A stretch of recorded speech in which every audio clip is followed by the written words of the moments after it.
কৃষকদের দীর্ঘদিনের দুর্ভোগ অকাল বন্যা ও অতিবৃষ্টিতে ধান নষ্ট হওয়ার শঙ্কা দূর করতে নতুন আশার আলো নিয়ে এসেছে বাংলাদেশ ধান গবেষণা ইনস্টিটিউট।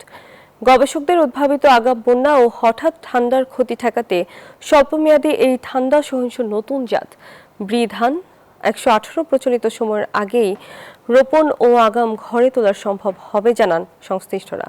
বরিশাল থেকে সাইফুর রহমান মিরনের তথ্যচিত্রে ডেস্ক রিপোর্ট। নতুন ধানের শীষে প্রকৃতির বৈরিতা মোকাবেলার স্বপ্ন। প্রদর্শনী মাঠে নতুন জাতের ধান চাষে ব্যস্ত কৃষক।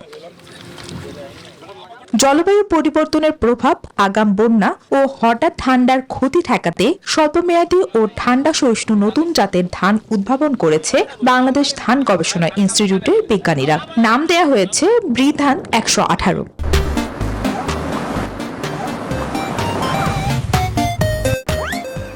কৃষক যাতে এই বীজটা পায় সেটা নিশ্চিত করার জন্য আমরা আগাম এই আমনে বীজ উৎপাদন করতেছি। ঠান্ডার সময় আর যে ধান নষ্ট হয়ে যায়, কিন্তু এই জাতটা বৈশিষ্ট্য হচ্ছে ওই ঠান্ডাটা সহ্য করতে পারে। এই জাত সম্পর্কে বৈজ্ঞানিক কর্মকর্তারা জানান, আগাম জাত এবং বন্যা ও হঠাৎ ঠান্ডা সহিষ্ণু হওয়ায় এই ধান আগাম ঘরে তোলা সম্ভব হবে। বন্যার ঝুঁকিতে পড়বে না হাওরের কৃষক।